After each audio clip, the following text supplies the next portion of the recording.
Alan Currie was heading to his country home late on a quiet Friday evening, his sleek black Audi humming smoothly down the winding back roads. The sun had long since dipped below the horizon, and the only lights were the glow of his headlights cutting through the dense fog that rolled over the hills. He was in no rush, just looking forward to a quiet weekend away from the city's noise. As he rounded a sharp curve, a stray dog suddenly darted into the road, its eyes wide and startled. Alan's instincts kicked in, and he swerved hard to avoid it. The tires screeched against the pavement, the car fishtailed, and then everything seemed to happen in a blur. The vehicle slammed into a tree with a deafening crunch of metal and shattering glass. The airbags deployed, but the force of the impact was brutal. The passenger side crumpled inward, and Alan was thrown sideways, the seatbelt bruising his ribs as shards of glass and twisted metal tore through his clothes and skin. When the paramedics arrived, he was semi-conscious, slumped over the steering wheel with blood soaking through his shirt. They worked quickly, lifting him onto a stretcher, their hands steady and voices calm despite the severity of his injuries. At the hospital, Alan was rushed into trauma care. Thankfully, he didn't require surgery. There were no internal organ damages, but he had several broken ribs and deep, jagged wounds across his back, chest, and side. The doctors cleaned and dressed the injuries, but it was clear he'd need ongoing wound care and close monitoring. Unfortunately, Alan's attitude didn't make the recovery process any smoother. From the moment he was placed in a hospital bed, he became insufferably rude. He snapped at the nurses, barking orders as if they were his personal staff. He refused to cooperate with wound cleanings, complained about the pain meds, and cursed at anyone who dared offer help with basic hygiene. "I don't need babysitting," he spat at one nurse who gently suggested he avoid moving too much with broken ribs. By the third day, 2 nurses had already requested transfers, and a third was quietly let go after an argument with Alan escalated. He showed no signs of gratitude, only scorn and impatience. Despite his behavior, the medical staff continued their work, some out of duty, others because they knew that sometimes pain doesn't just wound the body, it changes the person. Despite his broken ribs and the raw, open wounds stretching across his torso, Alan Currie refused to slow down. Less than a week into his hospital stay, he had demanded that his assistant bring his laptop so he could work remotely. His doctors advised strongly against it, warning that stress and physical strain would delay healing. But Alan brushed them off with the same icy disregard he gave everyone else. By day 3, the hospital room had become his impromptu office. Medical monitors beeped quietly in the background as he took calls, typed up reports, and reviewed documents like he was still seated behind his penthouse desk in the city. That morning, Nurse Rita entered his room precisely at 8 a.m. A tray with fresh gauze, saline, and antibiotic ointment rested in her hands. Alan didn't even look up from his laptop. "You'll have to come back later," he said flatly, fingers clicking away at the keyboard. "I'm in the middle of something." Rita didn't move. She stood near the foot of his bed, composed and silent. "I said come back later," he repeated, irritation sharpening his tone. Still, no movement. Finally, Alan glanced up, his jaw tight. "Did you not hear me?" Rita met his gaze without flinching. "Good morning, Mr. Currie. My name is Rita. I'm here to do your wound care. Or would you prefer that infection set inside your body and you end up in the ICU with sepsis?" Alan stared at her, unamused, but there was something in her voice, calm, cool, and completely unmoved by his bravado, that made him pause. After a tense beat, he shut his laptop with a loud snap and set it aside. Rita didn't offer a smile or pleasantry. She simply rolled the tray closer and began setting up her supplies with practiced precision. Pulling on her gloves, she didn't speak again, and neither did he. As she began to clean the jagged wound along his side, Alan flinched, then clenched his teeth. When she applied pressure to the inflamed skin, he jumped slightly, his face contorting with pain. Rita didn't react. She continued with steady, efficient movements, never looking up from her work. For once, Alan Currie had nothing to say. Each morning, like clockwork, Nurse Rita came into Alan Currie's room to change his dressings. They never exchanged greetings, no good morning, or thank you, or even a simple nod.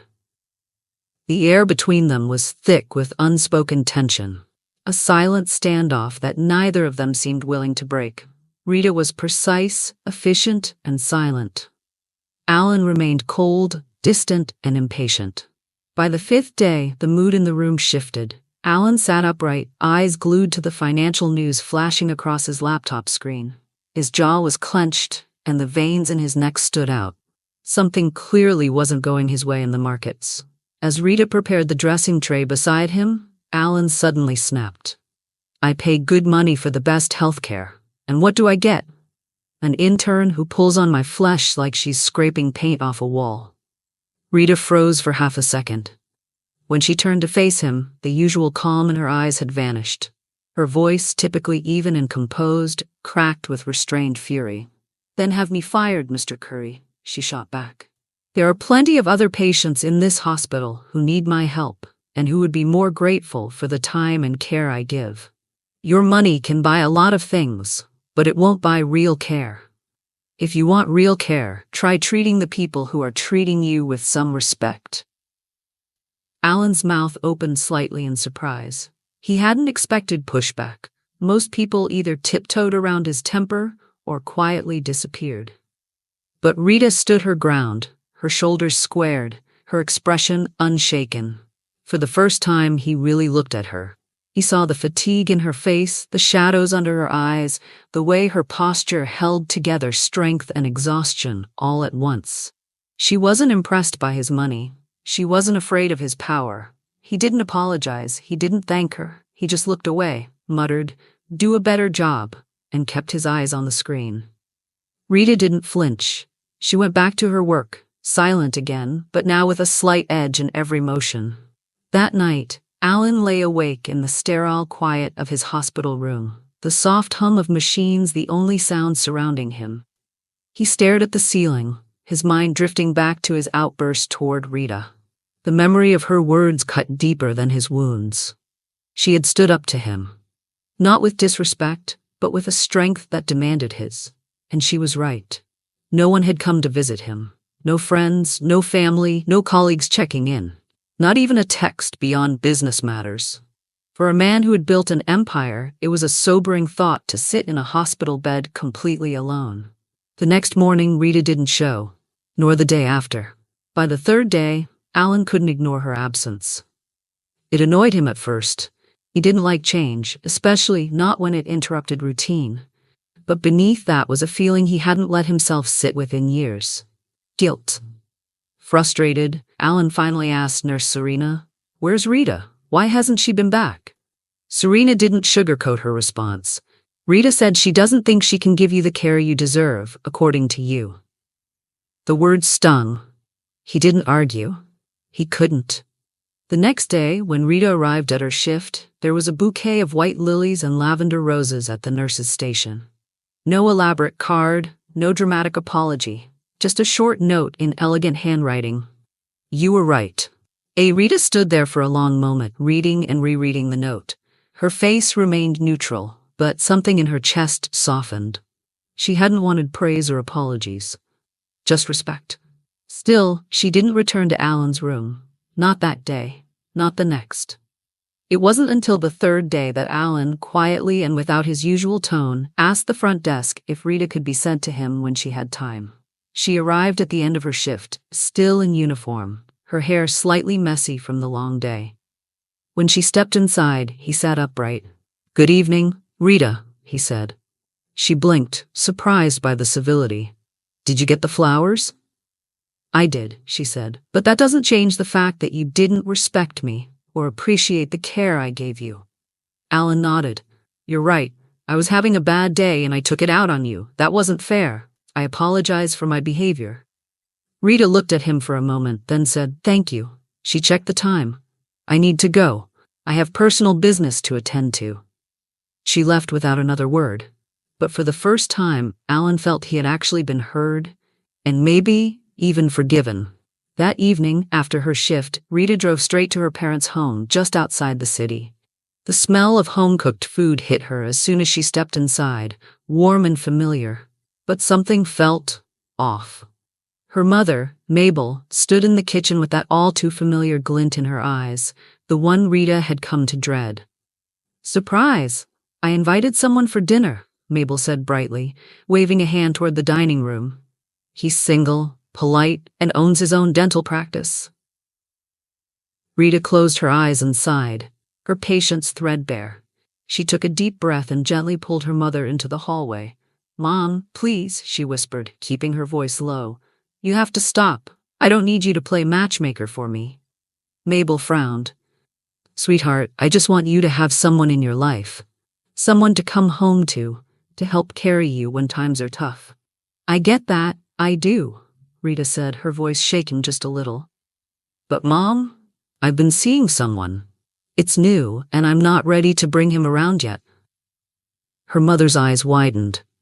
"Why haven't you told me?" "Because if I told you, you'd be planning a wedding before I even figure out what his favorite color is," Rita said with a half smile. Mabel huffed dramatically. "Well, let's see how you feel about your dinner date tonight. He might be even better than the guy you're so-called getting to know." Rita raised an eyebrow. "Mom, promise me this is the last time you set me up." Mabel gave a sly grin. "I'll think about it." Rita groaned softly and shook her head, but deep down, she knew her mother's meddling came from a place of love. Still, she hoped this night would be quick and uneventful. The next morning, Rita returned to Alan's room, wheeling in the wound care cart with her usual calm demeanor. Alan, sitting up and already halfway through his first cup of black coffee, looked up as she entered. "Good morning," he said, his voice softer than usual. "Good morning," she replied, glancing at him briefly before putting on her gloves and getting to work. For a while, they didn't say much.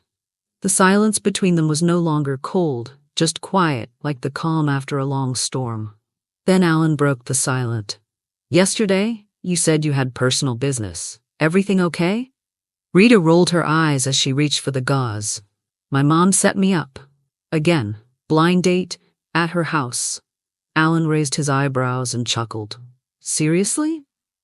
"Dead serious," Rita said, shaking her head. "I couldn't even pretend to be surprised this time. She just had him sitting at the dinner table when I walked in." Alan laughed. "Sorry, I'm not laughing at you. I'm laughing with you. My mother pulls the same stunts. Last Thanksgiving, she tried to seat me next to a charming real estate agent with family values." Rita snorted. "They must have a club or something. I lied to her, though." Alan looked intrigued. "You lied?" "Yup. Told her I was seeing someone, that it was new, we were just getting to know each other." "What did she say?" "She basically told me, since it's not serious, I should give her setup a chance. You know, in case her guy turned out to be better." Rita rolled her eyes again. "And was he?" Alan asked, grinning. Rita paused dramatically. "He talked about himself the entire night, in third person. Kyle likes his steaks well done. Kyle doesn't trust people who don't drink coffee. Even my mother got tired of him by dessert." They both burst out laughing, a real shared laugh that echoed through the sterile hospital room. In the middle of the moment, Alan glanced down at his side, then blinked. "You're done?" he asked, surprised. Rita nodded, packing up her supplies. "Yep, you didn't even flinch today." Alan hesitated, watching her gather her things. For the first time since being admitted, he didn't want the visit to end. "Shame," he said, trying not to sound too disappointed.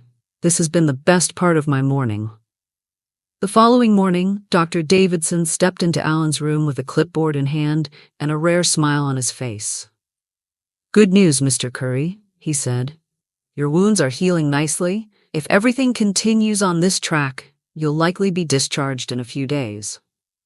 Alan nodded, processing the news with a quiet seriousness. "You'll still need daily wound care and medication management," Dr. Davidson continued. "You'll be under home care for at least 4 weeks until everything is fully healed. We'll assign a home health nurse to ensure that goes smoothly." As if on cue, the door opened and Rita walked in with her usual tray of supplies. She paused when she saw the doctor still in the room. "Morning," she said cautiously. Alan looked from the doctor to Rita. then back again. Actually, I was wondering, could Rita be assigned as my home nurse? Rita blinked, surprised. Me? I thought you didn't like me. Alan gave a crooked smile. You're the only one willing to put up with me. I've run off 6 nurses in 4 days. You're the last one standing. Rita smirked as she set her tray down. I know. Figured if I didn't stick around and give you the care you needed, you'd never get out of this place. Alan laughed. Yeah, I probably deserve that. Dr. Davidson chuckled and added, You can take that request to the hospital administrator. It's not up to me, but it's certainly possible. He offered them both a polite nod. Good luck, Mr. Currie, he said before exiting the room. As Rita began attending to Alan's dressings, he looked up at her. If the administrator approves, would you really agree to be my nurse? Rita gave a small smile. Maybe. Let's see what they say first. Alan was discharged, and Rita arrived at his home the next day. She was given a small office space to work from while helping him recover. Alan was genuinely pleased to see her. That morning, he hadn't been sure if she'd actually show up. The uncertainty had lingered with him, even after their conversation the night before. When he opened the door to find her standing there, he couldn't help but smile. Good morning, he said, stepping aside to let her in. Morning, she replied with a faint smile, her laptop bag slung over one shoulder. Join me for breakfast? He asked, gesturing toward the kitchen. Sure. Why not? She said, surprised by how easily they were slipping into something almost comfortable. Over eggs, toast, and coffee, they talked more than either expected. Alan was amused to find Rita's wit matched his sarcasm, and she was equally taken aback by how tolerable, maybe even charming, he could be when he wasn't being a grump. You know, Rita said with a smirk as she stirred sugar into her coffee, we just might become friends by the time you're fully recovered. Alan raised an eyebrow. Friends? You're getting ambitious. Her phone buzzed on the table, interrupting the moment. She glanced at it and rolled her eyes with a groan. What's wrong? Alan asked, sipping his coffee. It's my mother, Rita said, picking up the phone but not replying. She wants to meet my so-called mystery man. Alan tilted his head, amused. Mystery man? I told her a couple days ago I was seeing someone, Rita admitted, sounding frustrated. I panicked. She was hounding me about settling down, and I just blurted it out. Said he's on a business trip. Alan chuckled. And now she wants details? She won't stop, Rita said with an exasperated sigh. Now she's asking what he does for a living. This is becoming seriously stressful. Well, Alan said, leaning back in his chair, how long is this mysterious businessman going to be gone? I told her at least 2 weeks, Rita replied. That gives me a little more time to come up with another lie. Or maybe I'll just fake a breakup. Brutal, Alan said with a grin. But I guess that's one way to go. She narrowed her eyes at him. Don't judge me. You don't know what it's like dealing with my mother. Oh, I'm not judging, he said. I'm just enjoying the show. Rita couldn't help but laugh. Maybe being stuck with Alan for a while wouldn't be so bad after all. One day, out of the blue, Alan's ex, Sarah, showed up while he and Rita were out in the garden, sitting under the soft warmth of the afternoon sun. They were laughing about something. Rita had just made a joke about Alan's very poor attempt at planting a row of herbs. Suddenly, a sharp voice interrupted their easy mood. Well, isn't this cozy? Sarah said, stepping through the open gate. Look at you two. Rita turned, startled, while Alan's expression immediately darkened. What are you doing here, Sarah? He asked, standing slowly, his tone clipped. I just came to see how you were doing, she said, walking a little further in, her heels sinking slightly into the grass. Alan folded his arms. You didn't bother to check when I was in the hospital. Why now? You know how much I hate hospitals, Sarah replied casually, brushing non-existent lint off her blouse. Alan's eyes narrowed. What do you want? I was just wondering if you had a date for the winter gala, she said with a light laugh, as though her sudden reappearance was perfectly normal. I'm not going, Alan said flatly. Sarah tilted her head. Why not? You're out of the hospital. I may be discharged, but I'm not healed, he said, He's under strict instructions to avoid stress or physical strain for at least another 3 weeks, Rita added calmly, standing beside Alan now. Sarah's eyes flicked to her. How convenient is that for you? Alan's voice turned cold. Get out, Sarah. Go back to Richard. Sarah's smile faded. Richard and I aren't together anymore. Oh, so now you come running back, hoping I'll take you in? Alan scoffed. Isn't that rich? I thought maybe, she started. I'm not playing your game anymore, Alan cut her off. Find someone else. Sarah stared at him, stunned. What happened to you? You never talked to me like this before. I've never been in a car accident and nearly died before, he said, his voice quiet but sharp. That kind of thing changes a person. You didn't call. You didn't visit. Not once. But the second I get home, you show up, wanting something. He stepped forward slightly, his stance firm. Get out. The air was tense, silent, except for the rustling leaves. Sarah looked at him one last time, her expression unreadable, then turned on her heel and stormed out of the garden and back down the path. Rita let out a slow breath. Well, that was dramatic. Alan sat back down heavily. Yeah, but it needed to happen, she nodded. Good for you. After Sarah's unexpected visit, Alan apologized to Rita for his outburst and quietly retreated to his home office. He didn't come out for the rest of the evening, and Rita didn't see him again that day. The house felt heavy with unspoken emotion, but she gave him space, sensing he needed time to process everything. The next morning, she found him already seated at the kitchen table, staring into a mug of coffee. He looked tired but calm.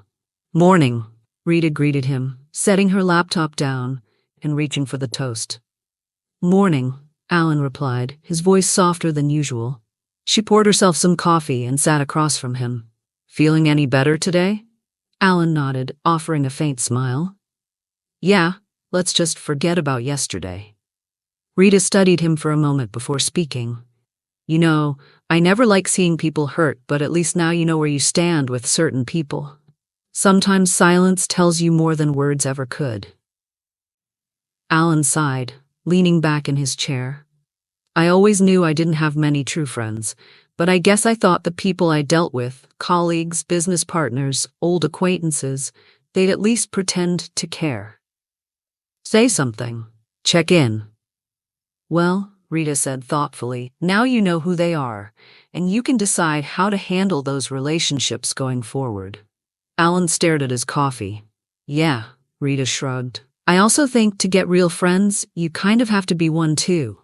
Show a little of yourself. Let people in, you know? Alan looked up at her, the corner of his mouth twitching. You've got a point. I do tend to keep people at a distance, treat them like business deals. Clean, no mess, no attachment. That's no way to live, though, Rita said. People aren't transactions. Sometimes they surprise you in good ways. He chuckled quietly. Well, I'm getting better. You're rubbing off on me. Rita grinned. I'll take that as a compliment. It was, Alan said, more sincerely than she expected. You've been here helping me when you didn't have to, reminding me how to talk to people without a contract in hand. Rita sipped her coffee and smiled. That's what friends are for, right? Alan met her eyes and nodded. Yeah, friends. And in that small moment, something between them shifted, not just as patient and caregiver, but something a little more real, a little more human. Rita's phone buzzed as she cleared the breakfast table. She glanced at the screen and groaned, placing the phone face down and putting her face in her hands. Alan raised an eyebrow. Another emergency? No, Rita mumbled. It's my mother. She wants me to invite my mystery man over for dinner next Saturday night. Alan laughed, amused. So now you have to break up with a guy you were never actually dating? Exactly. This is too much, she said, dragging her hands down her face in frustration. I thought I could ride the he's on a business trip excuse a bit longer, but she's pushing for a full-on meet-the-family dinner. Well, Alan leaned back in his chair with a mischievous smirk. Maybe I could be your mystery man, if that would help. Rita shot him a look. No way. If my mom thinks I'm dating you, she'll call me every day for updates. What's Alan's favorite color? When are you getting married? How rich is he? He chuckled. I just want to help. But if you change your mind, offer still stands. Appreciate it, she said dryly, grabbing her phone. But I'm going to try and put out this fire myself. Later that afternoon, Rita found herself at her mother's house for lunch. Mabel had prepared her usual spread, roast chicken, salad, and cornbread, and was already in full interrogation mode. "So when do I get to meet this man of yours?" Mabel asked, pouring iced tea with a grin.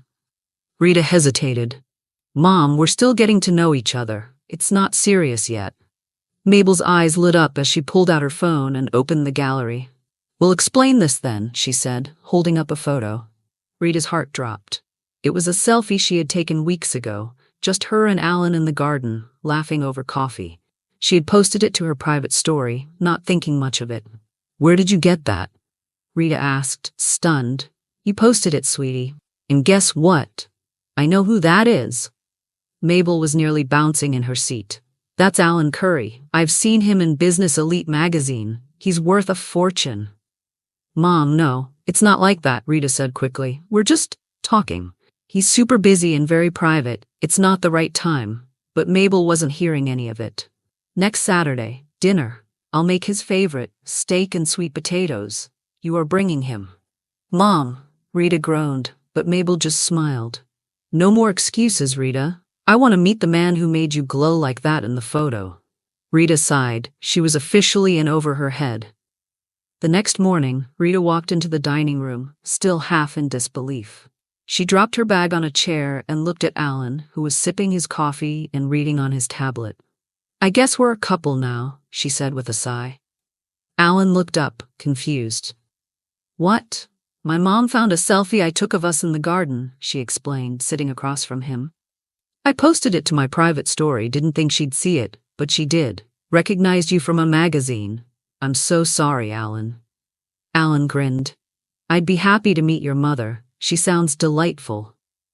Rita groaned. "She is delightful, that's the problem." Alan chuckled. "Tell me what I need to know." "She loves lilies, they're her favorite flower," Rita said, rubbing her temples. "So come, bring your charm, but don't overdo it. Let her know we're taking things glacier slow. Tell her you're super busy and we barely see each other." Alan nodded thoughtfully. "So, mysterious and emotionally unavailable, got it." Rita gave him a playful glare. "Basically." Saturday evening arrived quicker than Rita expected. She and Alan pulled up in front of Mabel's charming little house, lilies in hand. The front door flew open before they even knocked. "There's my baby," Mabel beamed, wrapping Rita in a warm hug, then turned to Alan. "And you must be the famous Alan Currie. Come in. Come in." Alan extended the flowers with a smile. "These are for you, Miss Mabel. Rita told me lilies were your favorite."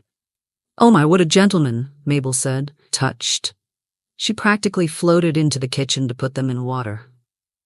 The dinner was lively from the start. Mabel didn't waste any time pulling out old photo albums, sharing every embarrassing childhood story she could think of. From Rita's pudding-smeared toddler photos to her awkward braces years, nothing was off limits. Alan, to Rita's horror, loved every minute of it. "She used to put on little plays in the living room," Mabel said proudly. "Always the boss of the other kids," Alan chuckled. "Sounds about right." By the end of the evening, Mabel was smitten. Alan had charmed her completely, even helping clear the dishes before they left. As he dropped Rita off back home, he leaned across the car and smiled. "I had a great time. Can't wait to do that again." Rita groaned, sinking into her seat. "You're enjoying this way too much." "I really am," Alan said with a wink, then pulled away. Rita stood there for a moment, wondering how fake this really was. Because it wasn't starting to feel that way anymore. Over the next few days, things between Alan and Rita started to feel different. Neither of them said anything out loud, but the dynamic had quietly shifted.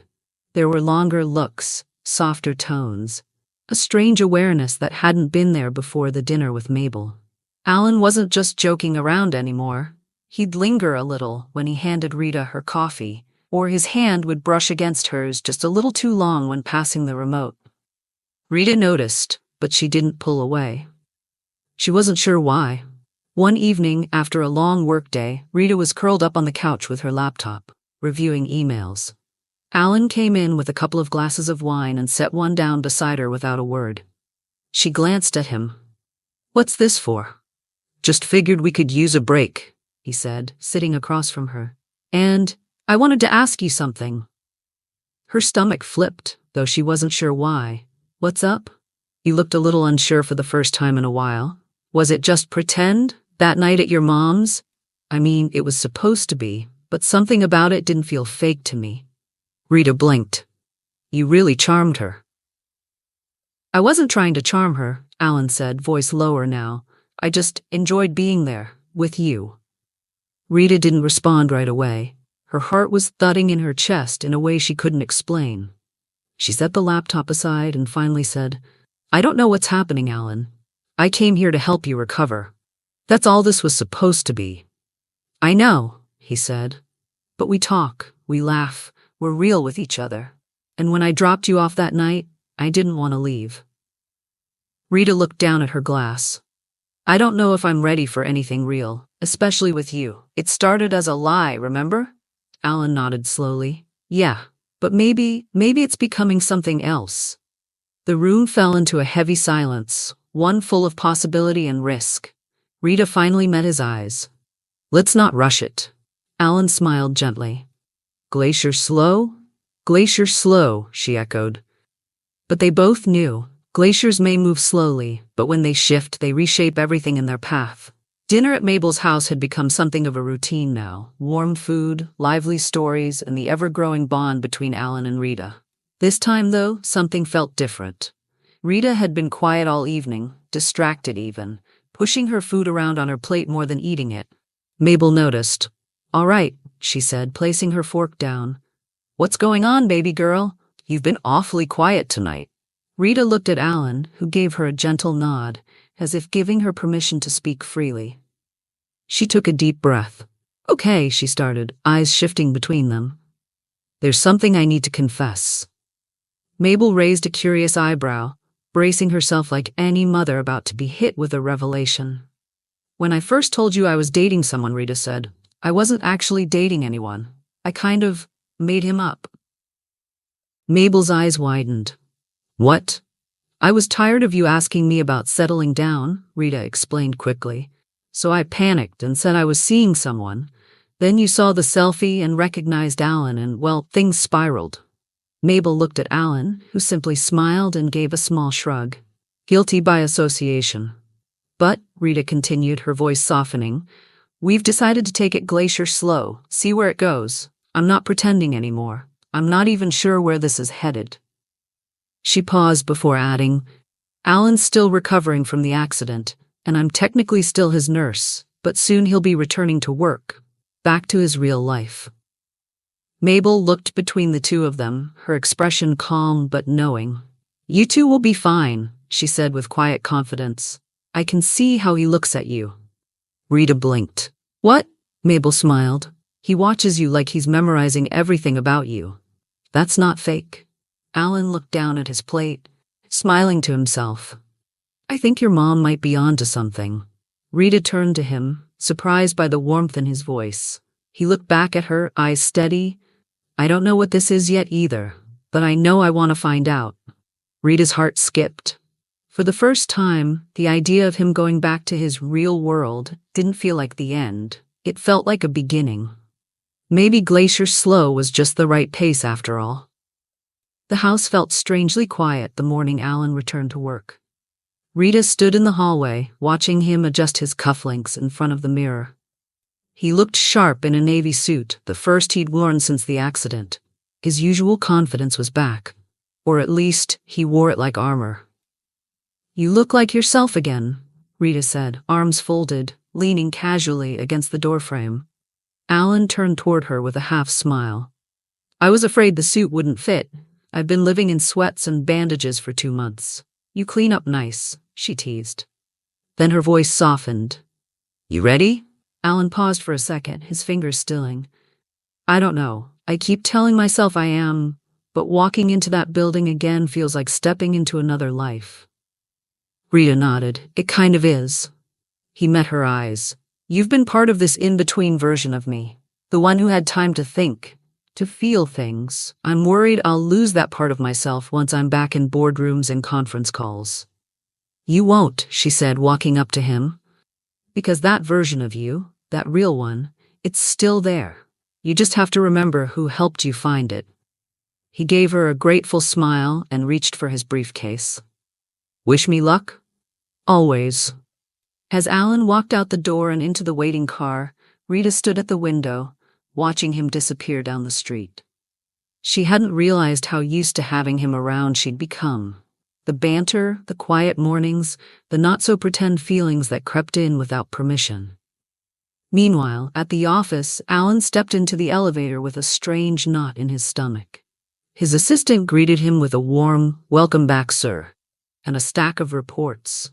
The building smelled the same, the hallways were the same, but something inside him felt off. He sat in his office, staring at the city skyline through the glass. Everything he had worked so hard to build was still here, but it didn't feel quite like home anymore. Later that afternoon, he texted Rita. Alan, day 1 back. I survived. Proud of you. How do you feel? Like I already want to go back to the garden. She smiled down at the message, heart tugging just a little. Maybe Alan's real world wasn't a place. Maybe it was starting to look more like a person. After a week back at work, Alan knew something was wrong.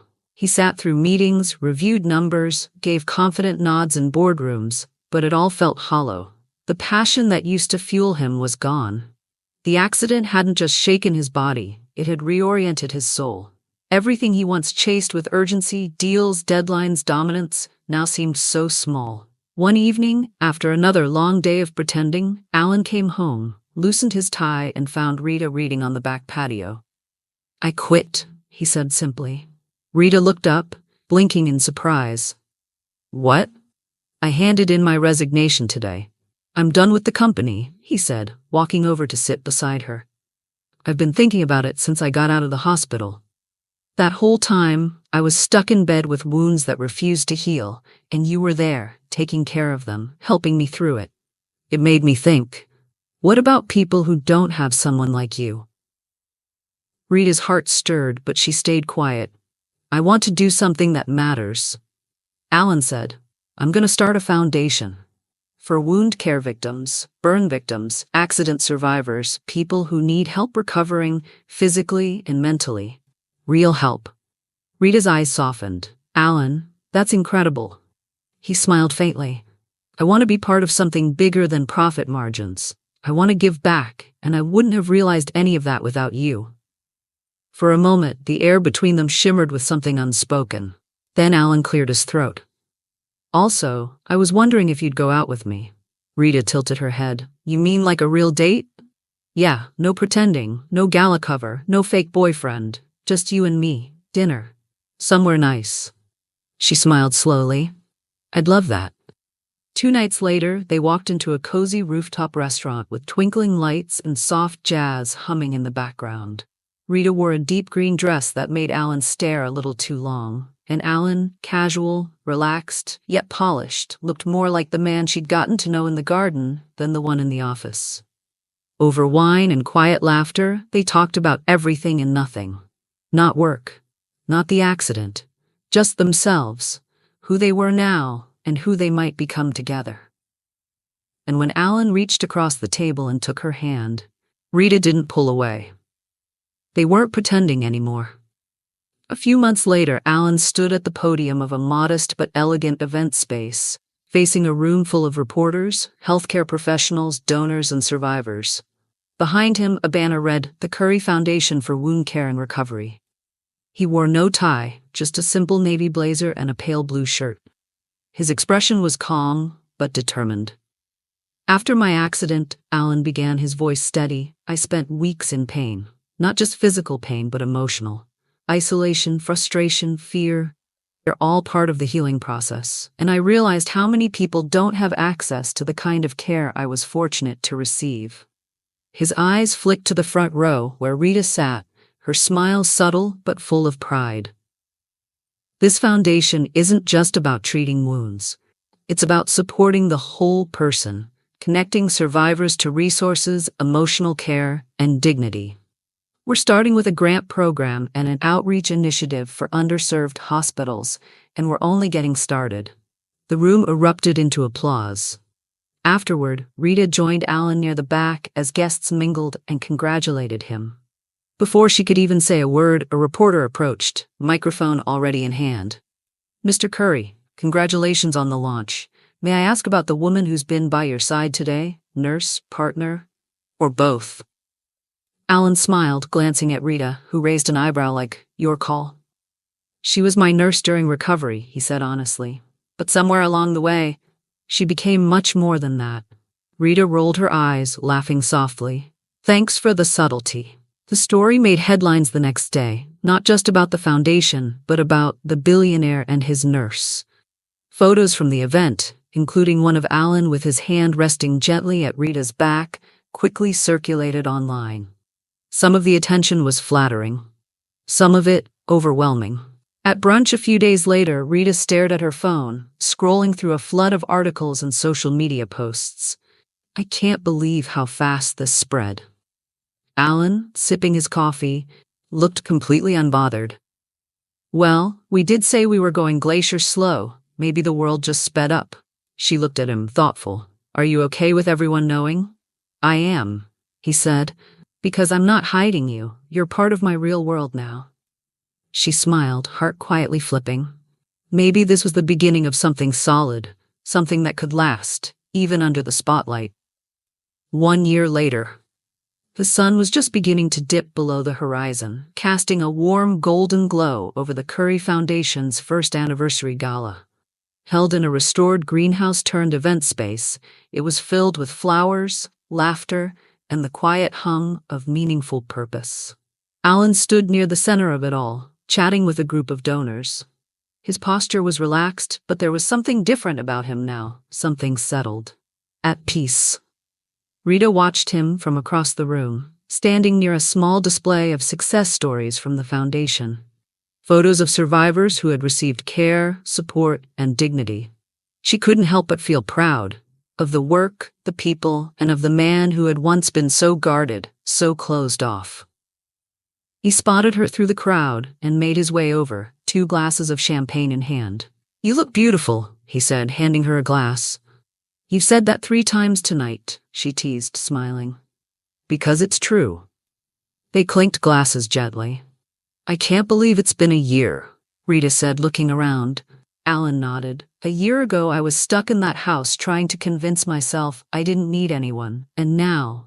He glanced around, then back at her. "Now I can't imagine doing any of this without you." They stepped outside to the garden terrace for a breath of air. The night was warm, the stars just starting to blink awake. "Do you miss it?" Rita asked softly. "Your old life?" Alan shook his head. "Not even a little. This feels more real than anything I ever had before." She slipped her hand into his. "Glacier slow, huh?" He chuckled. "That glacier melted a while ago." Rita leaned her head on his shoulder. "I think we turned out okay." "We did more than okay," he said. "We built something. Together." From inside, they could hear the sound of clinking glasses and applause as someone made a toast in their honor. Rita smiled. "Ready to go back in, Mr. Currie?" "Only if you're by my side, Nurse Harper." "Always," she said. And with that, they walked back into the celebration. Not just of a foundation, but of love, healing, and the quiet power of choosing each other every day. Hope you enjoyed this wonderful story by Green Tea Tales. Help our channel to grow. Like, share, comments, and subscribe. Thank you.